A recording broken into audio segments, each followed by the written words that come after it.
हम लोगों को बिहार की चिंता है और इन लोगों को सरकार बचाने की चिंता है।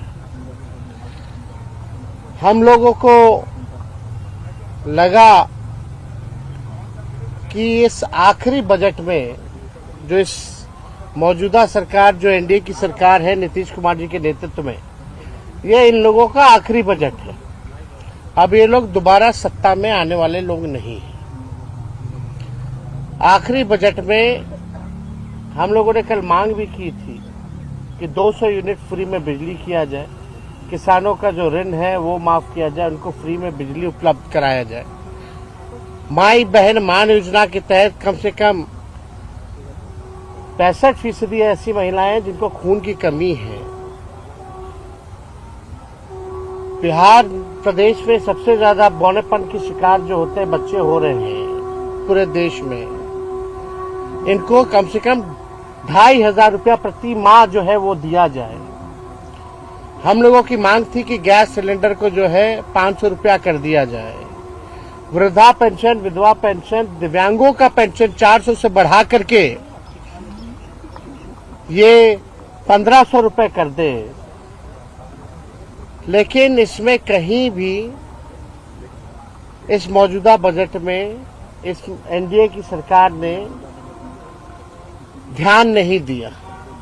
लेकिन आखिर कब तक नहीं करेंगे? हम लोग हमेशा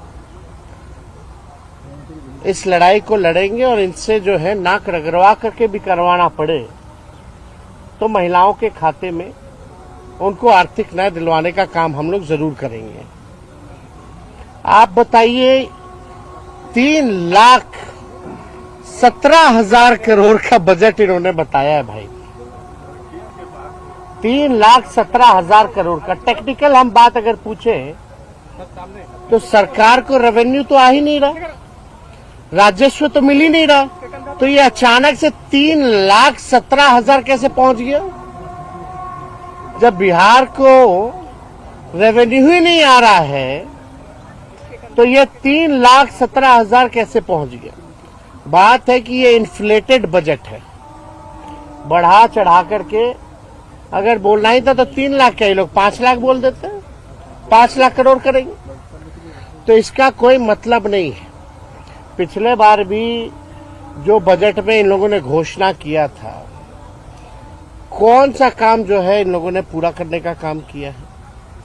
पूरी तरीके से जो है धरातल पे कुछ नहीं नजर आ रहा।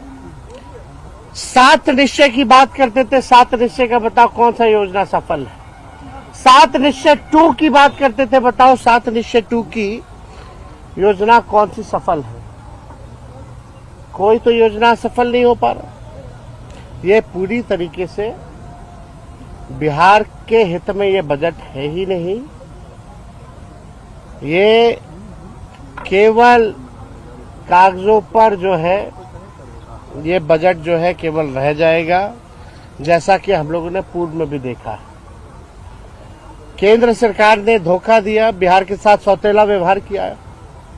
आप बताइए, बिहार में भाषण के सारांश बिंदु पर आपके साथ प्रेस कॉन्फ्रेंस में उपस्थित हमारे प्रधान सचिव आनंद किशोर जी, मुकेश लाल जी, राहुल जी और अन्य पदाधिकारी वित्त विभाग के यहाँ पर उपस्थित हैं और यहाँ पर उपस्थित सभी मीडिया के साथीगण।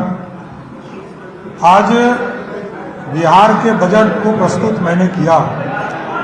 आदरणीय नीतीश कुमार जी के नेतृत्व में,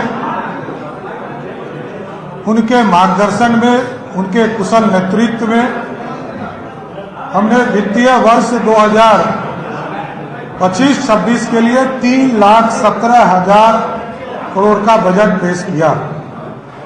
इसके साथ साथ जो पिछले वित्तीय वर्ष का बजट था उस आकार को की जो बढ़ोतरी हुई 2,78,725 करोड़ से बढ़ाकर 38,169 करोड़ रुपया अधिक हम लोगों ने इसमें करने का काम किया। जहां 2024-25 के बजट में वार्षिक स्कीम का बजट जो था प्लान हेड में 1 लाख करोड़ रुपया था, उसको इस बार बढ़ाकर 1,16,750 करोड़ रुपया किया गया।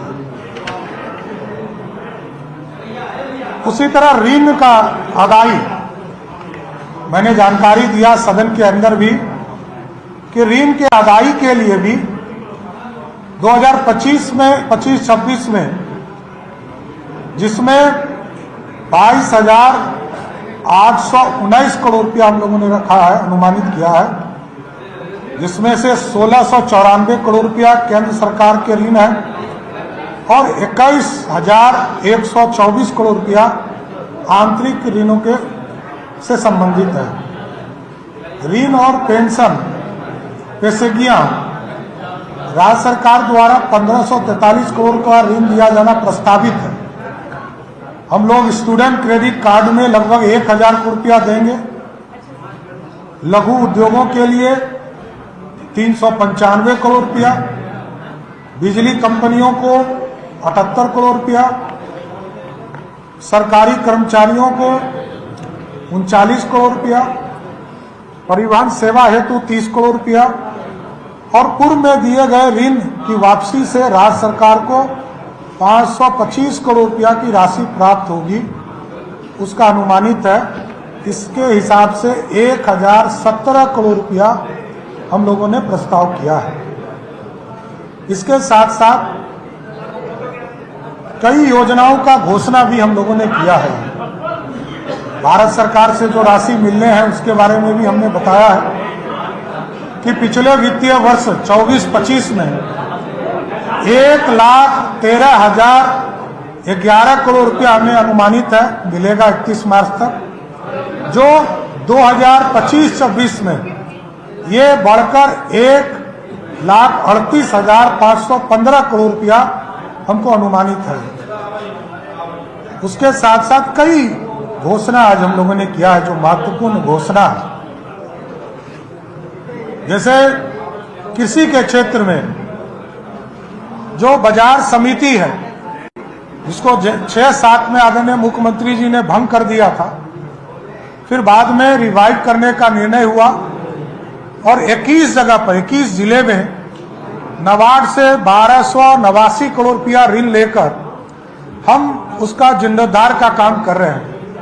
लेकिन हम लोगों ने तय किया है कि अब 21 नहीं 38 जिले के बाजार समिति उत्पादन बाजार प्रांगणों को हम आधुनिकीकरण करने का काम करेंगे और समुचित विकास करने का काम करेंगे। इसके साथ साथ अभी तक एमएसपी पर धान अधिप्राप्ति, गेहूं अधिप्राप्ति होता था बिहार में।